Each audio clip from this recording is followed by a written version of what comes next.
High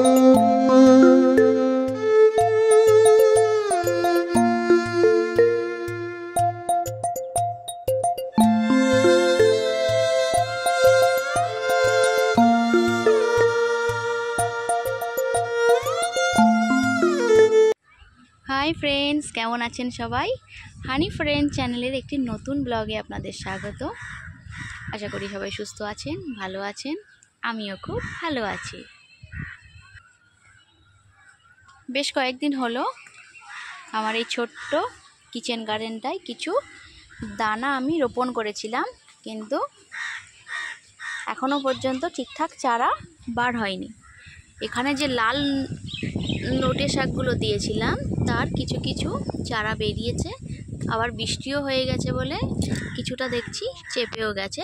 বুঝতে পারছি না কেমন হবে না হবে, তবে খুব ছোট ছোট ছোট ছোট সামান্য চারা একটু আধটু এই দেখুন বেরোচ্ছে।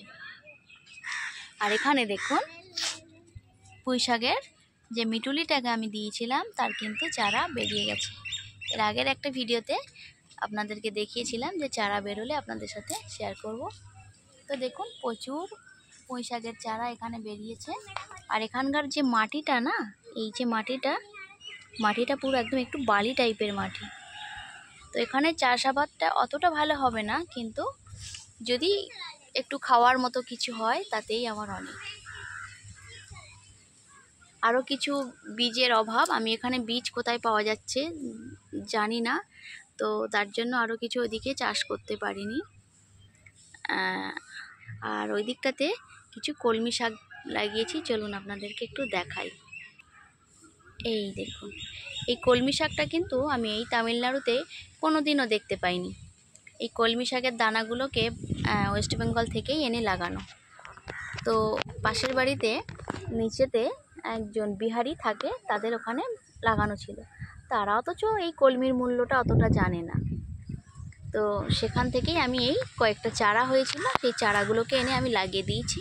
আর এখানে কয়েকটা কলমির দানাও দিয়েছি, কয়েকদিনের মধ্যেই চারা বেরিয়ে যাবে। আর এদিকটাতে এখনও ফাঁকাই পড়ে আছে, এখনও কিছু দেওয়া হয়নি। তবে আমার এই চাষাবাদ করার জন্য একটাই সমস্যা হয়ে দাঁড়াচ্ছে প্রচুর, সেটা হলো ওই পিছনের দিকের ওই দিকটা দিয়ে না বন্ধুরা গরু চলে আসে। আর গরু চলে আসে, গরুর মুখ থেকে বাঁচানো এদেরকে খুবই কষ্টদায়ক। তো ঠিক আছে, দেখা যাবে কতটা কি হয়। গরুর ভয়ে কি আর চাষ করব না। আর এদিকে দেখুন আমার উঠোনটাতে পুরো পিচ্চট লাগানো, তার উপর দিয়ে কিছু কিছু করে এরকম গেমি শাকও হয়ে আছে। তো এগুলোকে একদিন তুলে রান্না করব।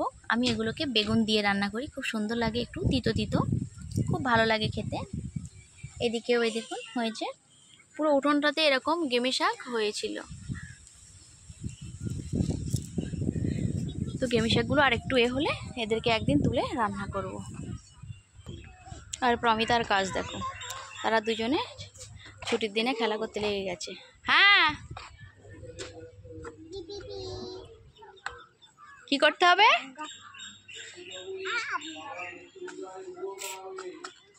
ও ও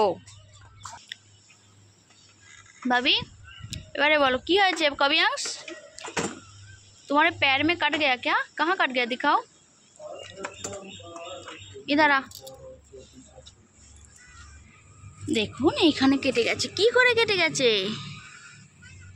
कैसे कट गया बेटा ये? जहाँ जो गाय था ना, हाँ, उसने से कला था ना, इसीलिए। कुछ लगाया इधर?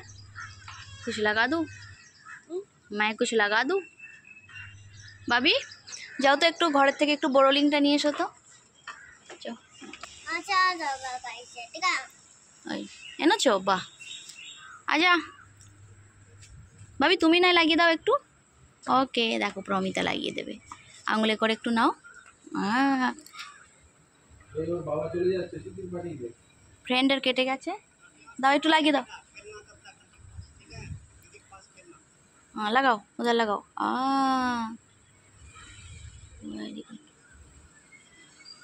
দেখো লাগিয়ে দাও, ওর কেটে গেছে। বাহ, আস্তে আস্তে যেন না লাগে।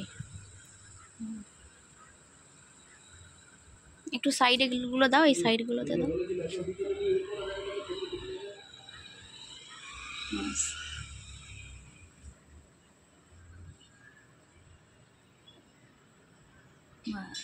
ঠিক আছে, আর লাগাতে হবে না বাবা, আর লাগাতে হবে। ওকে, যাও ঢাকা দিয়ে রেখে তুমি তোমার হাতটাকে একটু ধুয়ে নাও। হ্যাঁ, তো দেখুন বন্ধুরা, এখানে একটা এরকম জায়গা পেতে নিয়েছি, আর নিয়ে নিয়েছি কিছু সজনে শাক। এগুলোকে এবার একটু বেছে নেব। আনা হয়েছিল সকালে, মনে নেই, এখন বিকাল হয়ে গেছে। ব্যাগের মধ্যে ছিল তো, ব্যাগের মধ্যেই ও ঘুমাচ্ছে। তো এগুলোকে এবার একটু প্রায় ঝরে ঝরে মতো গেছে। তো এই সজনে শাকগুলো চলুন একটু বেছে রাখি, কালকে সকালে এগুলোকে আমি রান্না করব।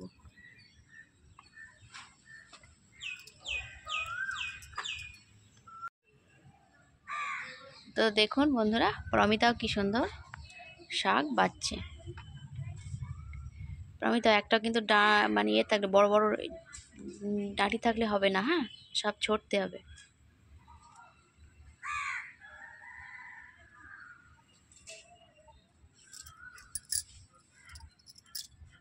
ওটা হয়েছে, ওটা হয়েছে, খুব সুন্দর হয়েছে ওটা। করো।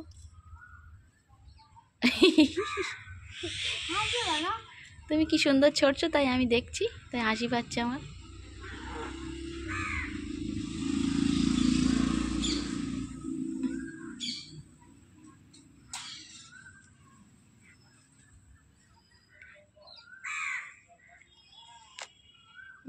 ওরম করে না। তো দেখুন বন্ধুরা, শাকগুলো আমার এরকম বাছা হয়ে গেছে। এবার এগুলোকে আমি ভালো করে একটা জরির মধ্যে রেখে দেব, আর কালকে সকালে এটাকে আমি রান্না করব।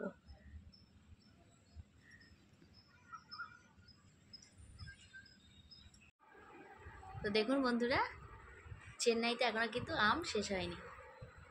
একটা কিন্তু গাছ থেকে পেড়ে আনা আম, এবং নর্মালি একটা পেপারের বস্তার মধ্যে একটু নরম টাইপের কাপড় চোপড় জড়িয়ে রেখে দিয়েছিলাম। তারপরে এরকম নর্মালি কালার এসেছে, কোনো রকমভাবে কোনো কার্বাইড বা অন্য কিছু এতে দেয়া নেই। এখনও পর্যন্ত এখানে আমগুলো পাওয়া যাচ্ছে। বাজার দোকানে এখন আমগুলো পাই, এগুলো আর কি গাছের থেকে পেড়ে আনা। কি সুন্দর লাগছে, আর টেস্টটাও খুব সুন্দর, খুব একটা খারাপ নয়। তো দেখুন, প্রমিতার বাবা প্রতিদিন ডিউটি থেকে বাড়ি এসে এই আম নিয়ে মোটামুটি বসে যায়।